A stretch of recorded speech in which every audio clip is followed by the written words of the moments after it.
j'espère pouvoir, à la conclusion de l'exposé, pouvoir modestement m'approcher d'un embryon de réponse à la question fondamentale que vous posez. Mais je voulais, dans mon intervention, introduire une référence à un certain nombre d'économistes hétérodoxes, qui ne sont pas hétérodoxes de la même façon que les éminents représentants de l'école française d'hétérodoxie qui se sont exprimés devant vous cet après-midi. Ce sont des dissidents de l'homo economicus, mais d'une autre façon.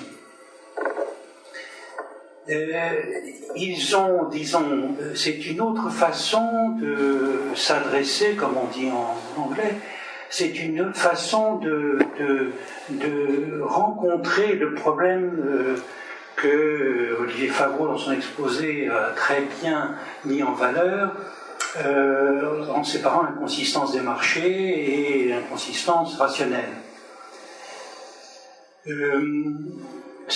Disons qu'il est très frappant que la façon dont Greenspan, cité par G. Châtenay, pour rendre compte de son incapacité à prévoir la plus grosse crise de l'histoire du capitalisme au XXe siècle,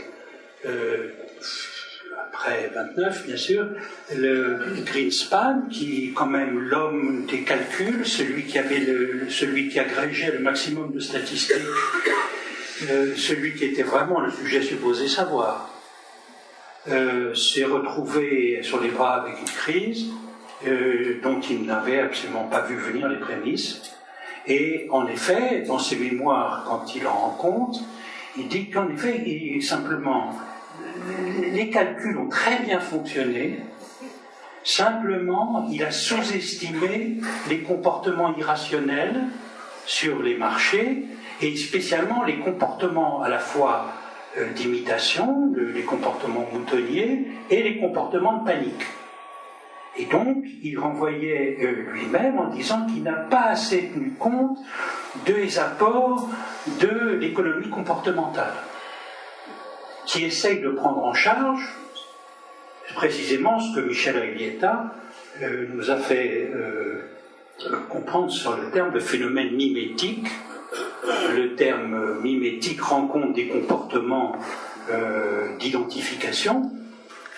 D'identification, vous, Châtenay, vous avez renvoyé ça au stade du miroir de Lacan, qui est peu connu finalement, ça n'a pas réussi à pénétrer l'économie. Par contre, le terme de mimétique, lui, vient de celui qui a réussi le mieux à faire passer ce type d'approche, René Girard, qui, depuis les États-Unis et la puissance de Berkeley, a réussi à faire passer dans la langue de beaucoup de sciences humaines ces phénomènes mimétiques, qui sont quand même la reprise de ce que, en effet,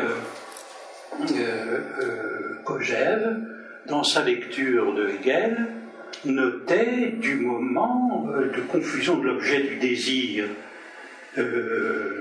chez les sujets, où je veux l'objet du désir de l'autre, que Lacan s'est servi pour structurer en effet son stade du miroir, et il l'a subverti en arrivant à sa phrase plus générale, le désir est le désir de l'autre.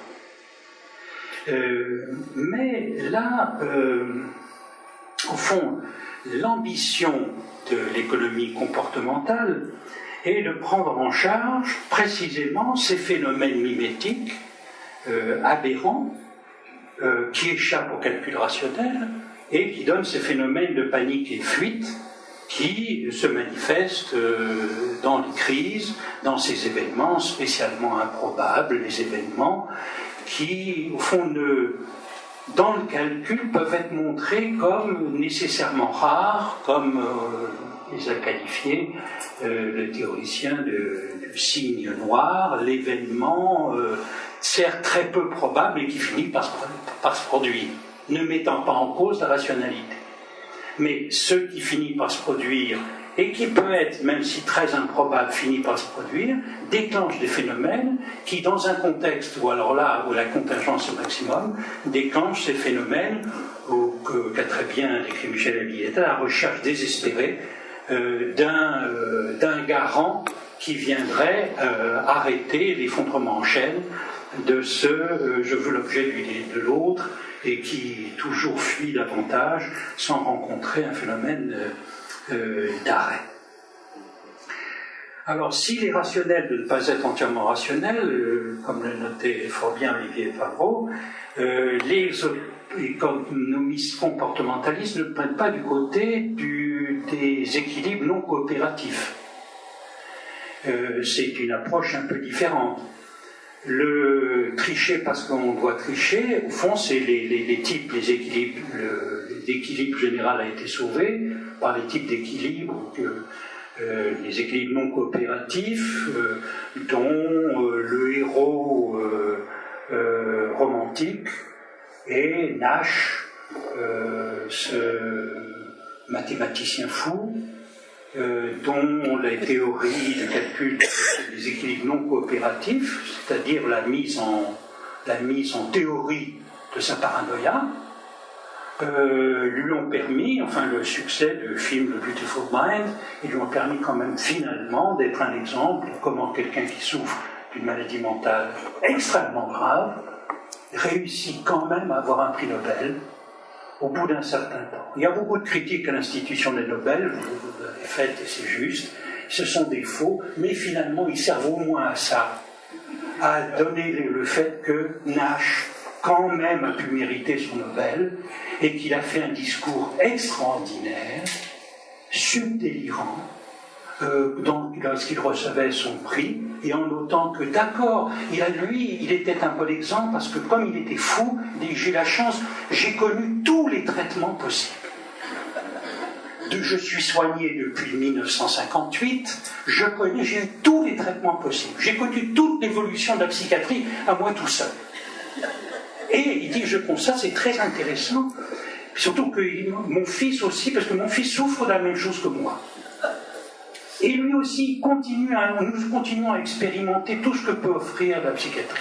Et nous, je peux vous dire quelque chose, il y a un seul problème, c'est qu'au fond, ce qui reste mystérieux pour moi, dit-il, dans son discours de réception, c'est que la certitude que j'ai eue des voies et du mode de calcul que je proposais, cette certitude venait du même endroit. C'est du même, pour moi, ça a exactement la même consistance.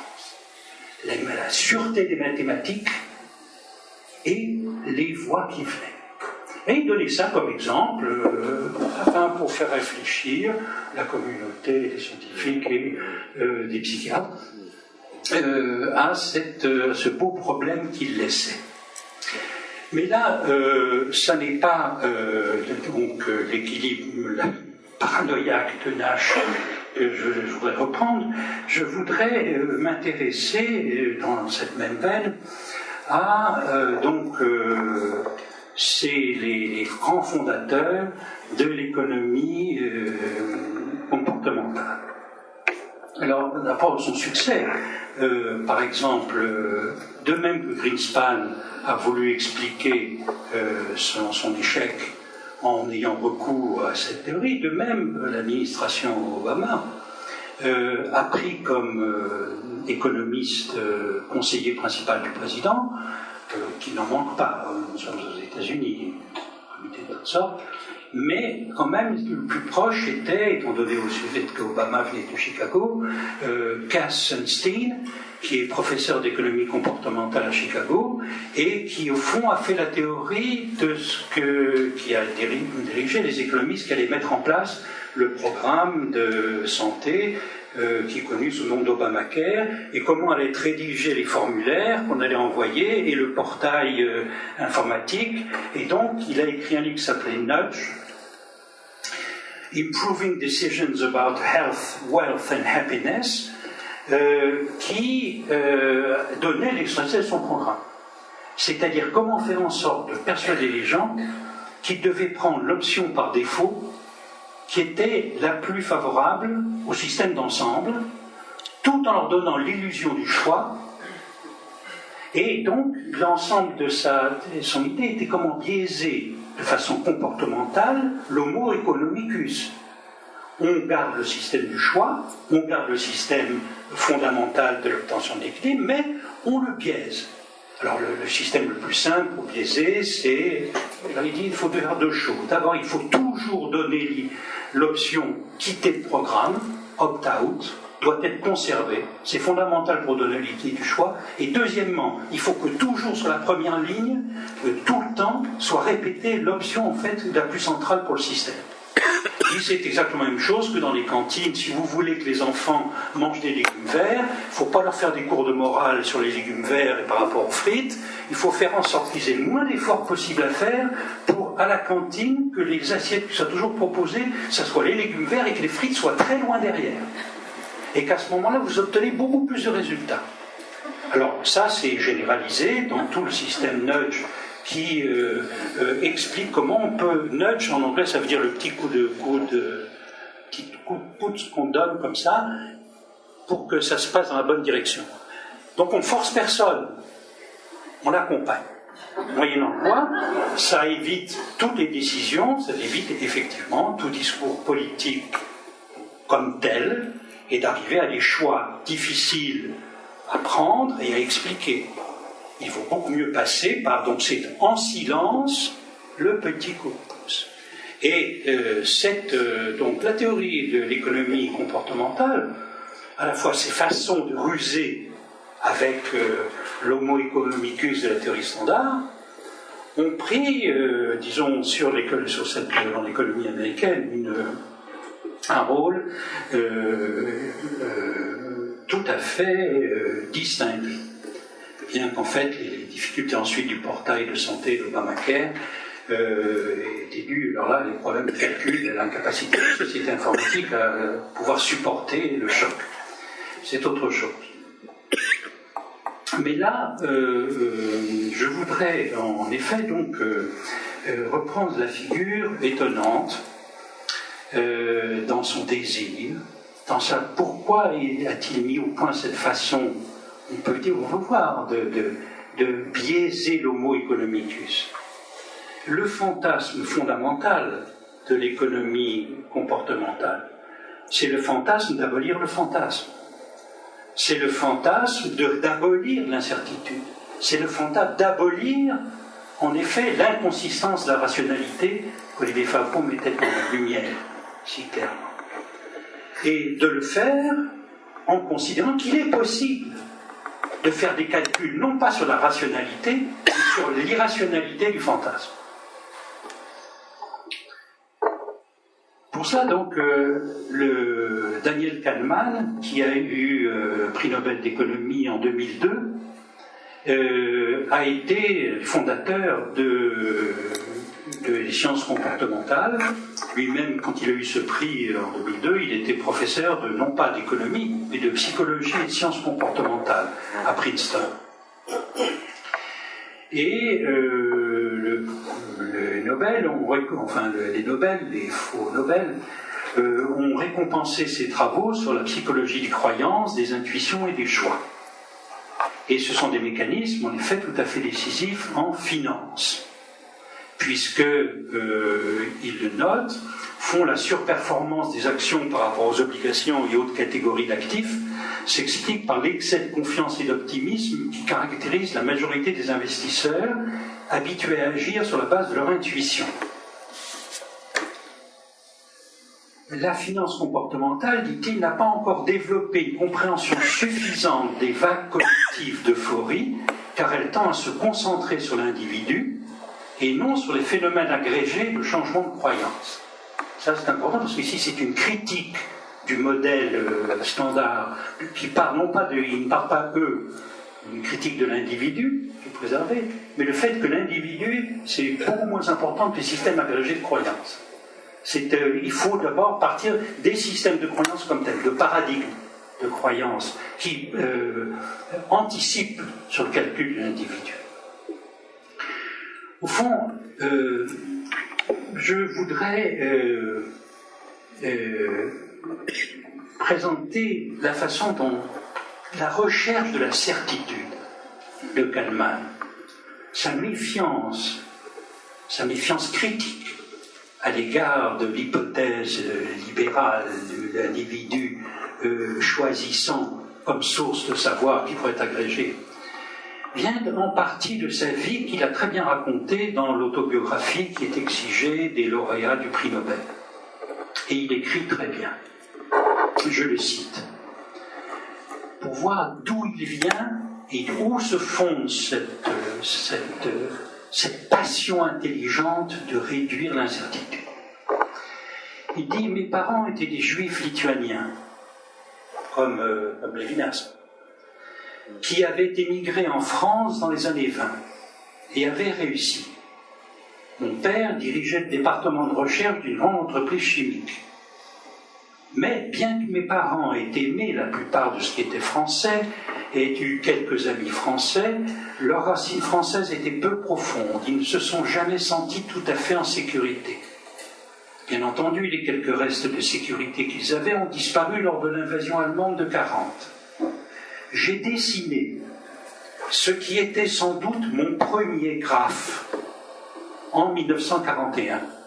Il montrait les hasards de la fortune familiale en fonction du temps.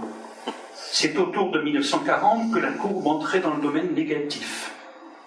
Mon père, vous voyez l'humour de cet homme, mon père a été pris dans la première rafle à grande échelle contre les Juifs, a été enfermé durant 6 semaines à Drancy.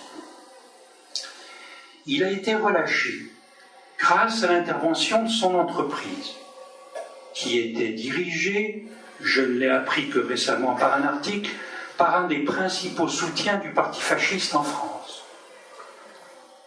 L'histoire de la libération de mon père, que je n'ai jamais entièrement comprise, mettait aussi en jeu une jolie femme et un général allemand qu'il aimait. Il faut pouvoir parler de ça quand on est le fils de... Mon père est mort d'un diabète mal soigné en 1944, juste 6 semaines avant le débarquement qu'il avait désespérément appelé ses voeux. Bientôt, ma mère, ma sœur et moi étions libres, et nous revint l'espoir d'obtenir les passeports qui allaient nous permettre de rejoindre le reste de la famille en Palestine. Jusqu'à quelle heure? Vous avez encore 4 minutes. J'ai encore 4 minutes. Alors je vais passer rapidement. Il devient un élève brillant, il choisit la psychologie. Aux États-Unis, il va fréquenter le groupe de Rappaport, qui est le groupe de psychanalyse qui se met à déchiffrer le projet d'esquisse de Freud. Et il connaît Rappaport très bien. Et il a fait partie, et donc il a assisté aux présentations de malades à Austin Briggs, à Stockbridge, où l'avait invité Rappaport. Et donc, c'est là où il disait, il a fait cet exercice de présentation qu'avec discussion. Et il a cette critique féroce. Donc, l'un de ces vendredis, la réunion eut lieu et conduite de la façon habituelle, bien que le patient se fût suicidé durant la nuit.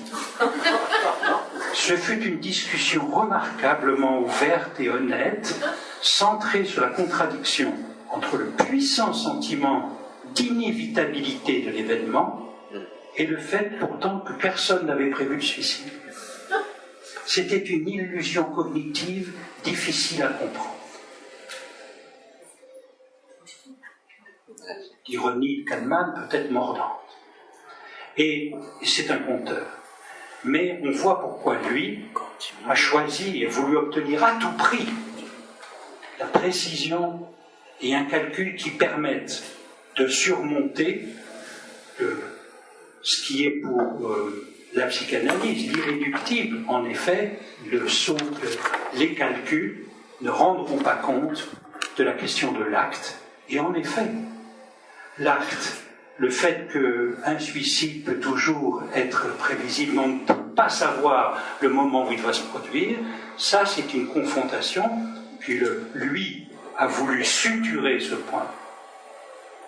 Et en effet, en faisant recours à un dieu, ce dieu qu'on présentait, ce dieu que c'est au début de l'après-midi, M. Perron a présenté comme garantie ultime, et une façon d'appel à ce dieu qui pourrait rendre compte et qui pourrait suturer le mystère de l'acte par le calcul, eh bien c'est certainement un dieu, une version du dieu des philosophes et des savants, que Kahneman a voulu convoquer pour essayer enfin de réduire les suicides et les malheurs de l'histoire dans lesquels il a été plongé au plus haut point, et le fait qu'à tout moment, le monde que nous connaissons, peut se défaire. Il suffit de Big One, la vraie crise qui nous attend peut-être dans les prochaines années.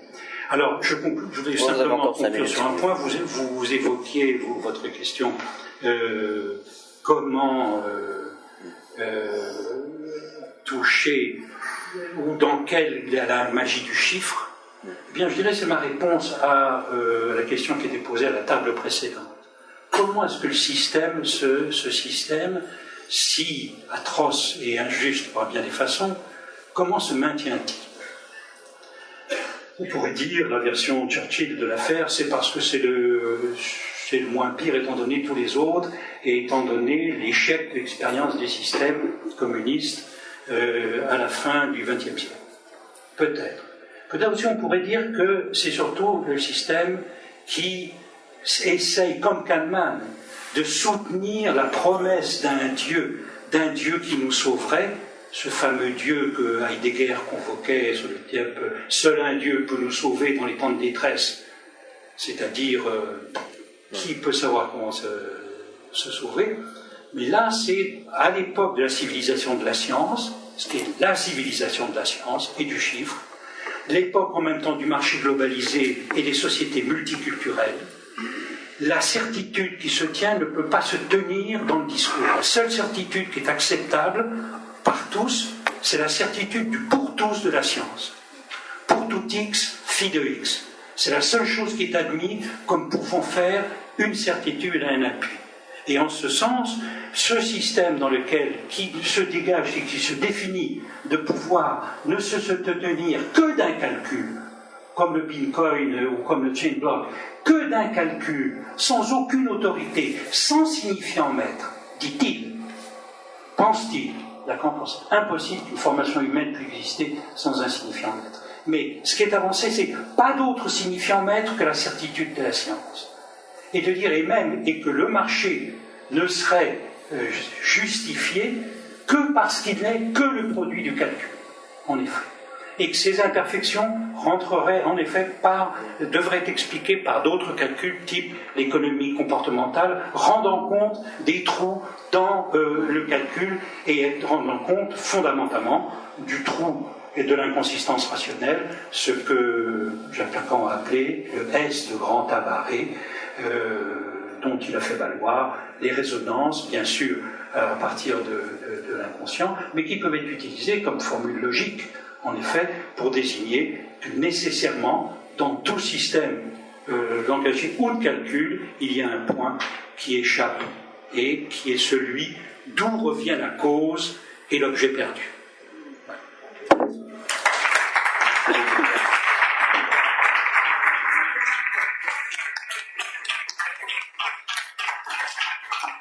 Des questions? Qui veut...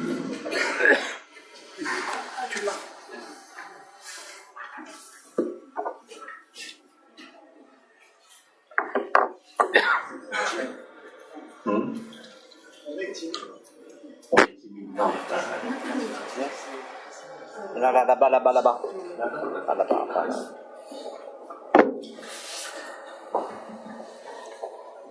Donc, si le chiffre occupe la place du signifiant maître, ça veut dire qu'à la place de l'équivoque, on n'a plus qu'un risque d'erreur. Question. Très profonde. C'est oui, mais votre question va à l'essentiel, comme comme vous faites souvent, mais n'allons pas trop vite.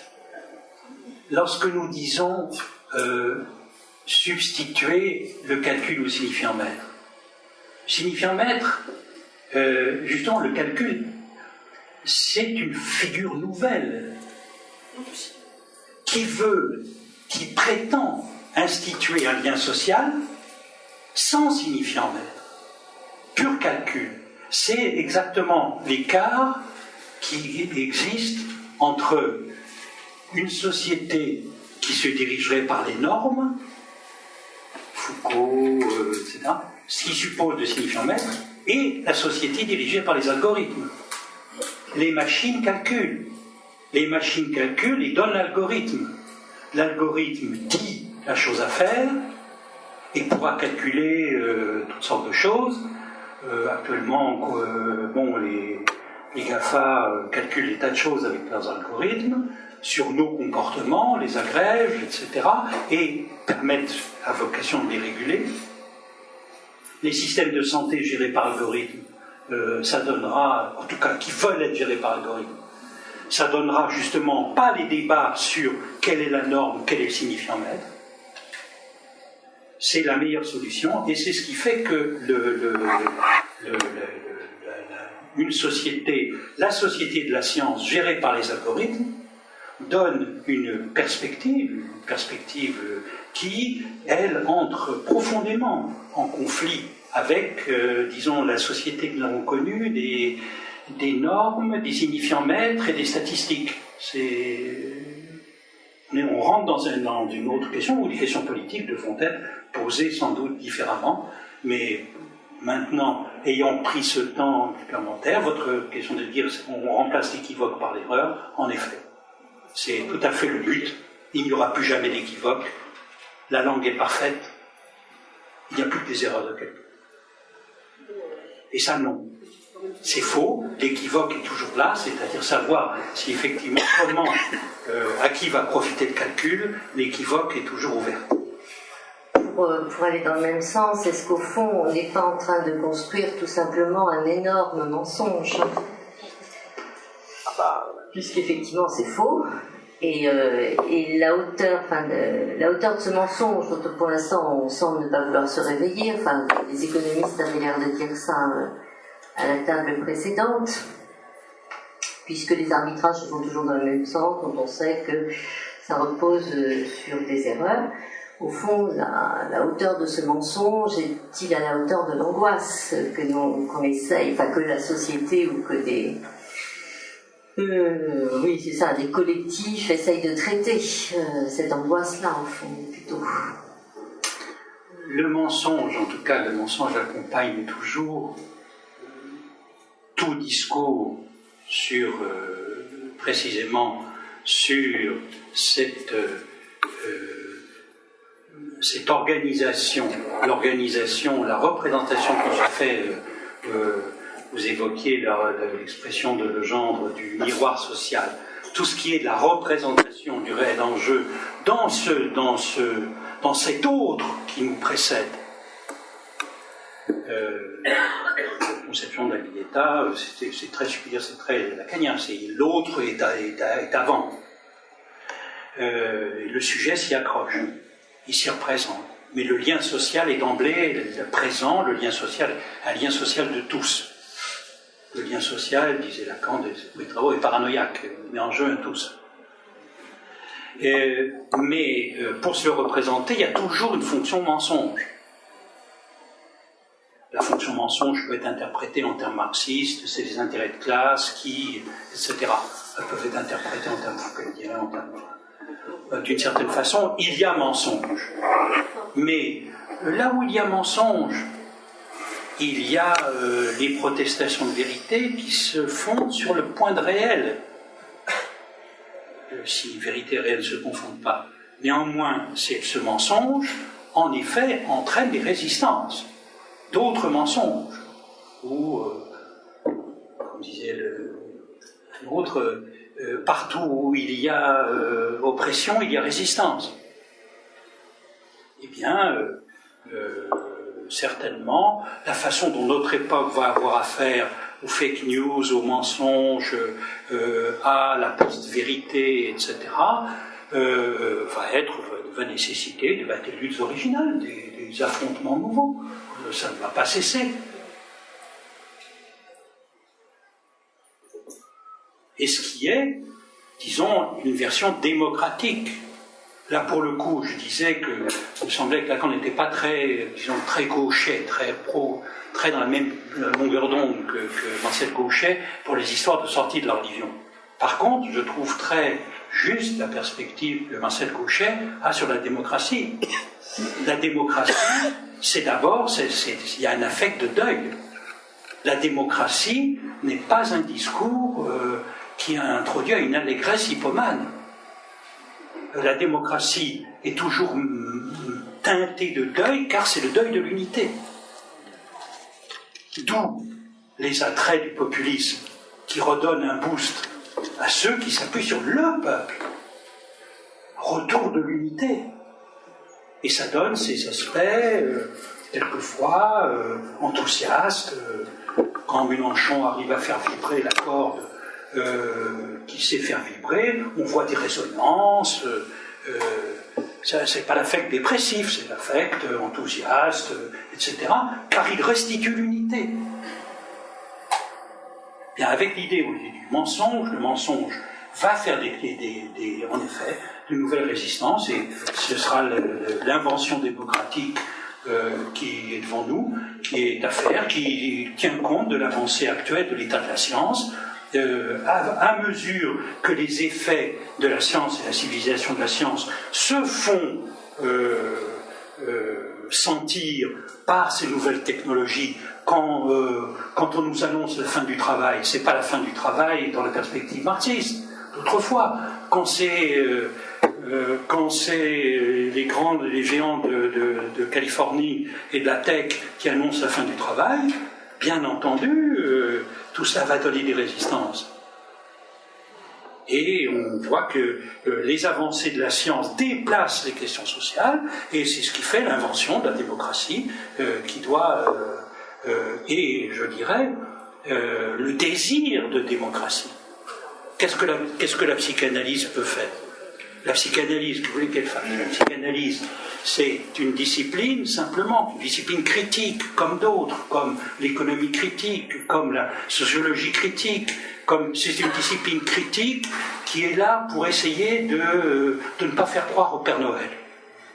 Y compris que dans les affaires du sexe et des hommes, on peut mettre la pornographie partout, et la pornographie comme solution à tous les étages, depuis le plus jeune âge jusqu'au tombeau. Eh bien, la représentation pornographique du sexe, etc., ne résoudra pas, parce que c'est faire croire au Père Noël, c'est faire croire qu'il y a en effet un objet qui répond sur le marché et qui peut parfaitement répondre au malheur du sexe. Eh bien non. Le Père Noël là-dessus ne marche pas. Alors, si je puis dire, ça gagne de proche en proche. C'est trickle down, la psychanalyse. La psychanalyse d'abord explique ça pour le sexe et l'amour. Et puis ensuite, elle se met à expliquer ça pour des trucs, et puis de proche en proche, je me retrouve ici à parler d'économie.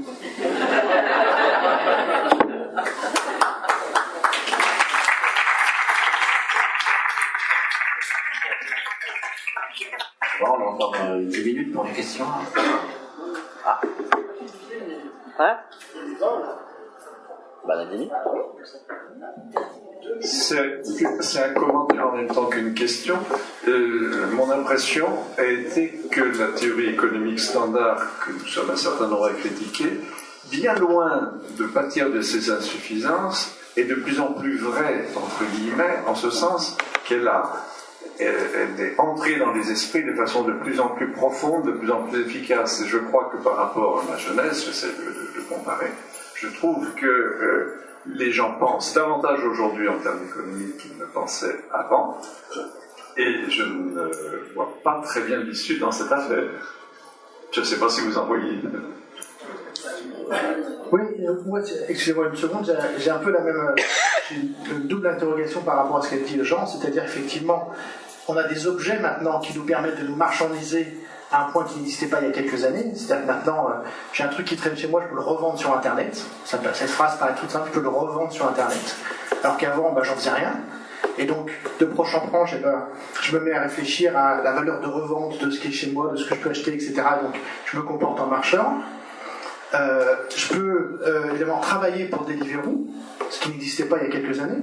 Et donc là, c'est un peu comme le Mechanical Turk, c'est-à-dire que j'accepte un travail complètement dingue, en fait, une espèce d'exploitation hallucinante où je travaille pour rien.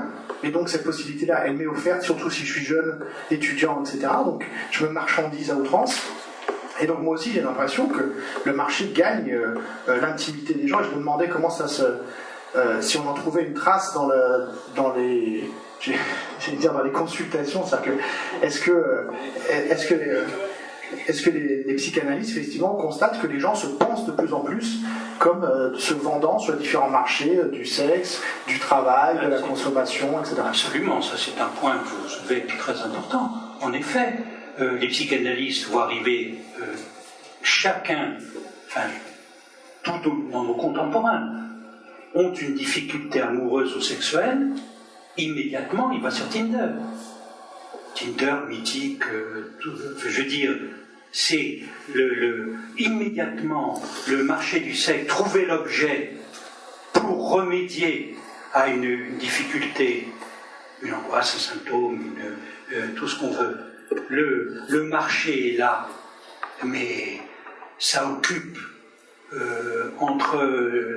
de même que la pornographie représente un tiers du trafic mondial d'Internet, n'est-ce pas? Donc c'est la question du rapport à la marchandisation de soi et la représentation du rapport à l'autre comme marché, y compris a été grandement facilité par les sites. C'est devenu, le site de rencontre est devenu, c'est exactement comme la génération qu'on croise le matin quand on est dans les rues avec la génération Y, avec ces les deux fils blancs de l'iPhone, écoutant sa musique, tout en regardant le portable, et en marchant dans la salle, faisant ces bulles étonnantes, juxtaposées. Non seulement c'est magnifique, on se demande pourquoi il n'y a pas plus d'accidents. Mais d'ailleurs, il est d'autant plus urgent de retirer les voitures de la circulation. Mais cette idée-là, et puis plus profondément, la façon dont, en effet, Internet a gagné sur ce point. C'est-à-dire l'idée, non seulement on travaille pour Deliveroo, mais son domicile maintenant doit être pensé pour le louer facilement sur Airbnb.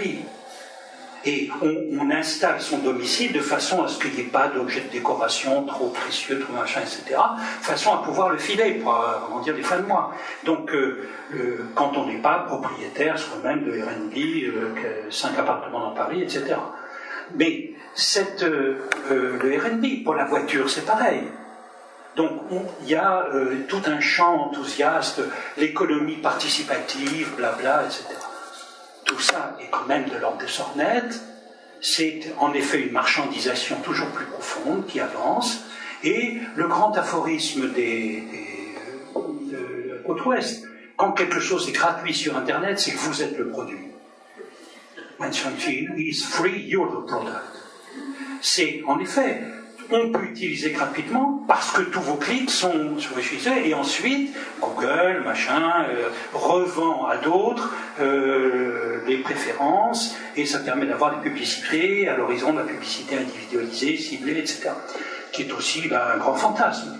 Mais très certainement, cet ensemble des choses, c'est se vivre comme marchandisé. Eh bien, très bien. Ils font ça. Et c'est une possibilité ouverte par, en effet, la puissance de calcul des machines. Avec tout le problème, savoir jusqu'où, quand, etc. C'est une question de limite. Il y aura aussi des impossibilités. La loi de Moore a déjà commencé à laisser. Donc, la puissance de calcul n'est pas infinie, c'est un fantasme.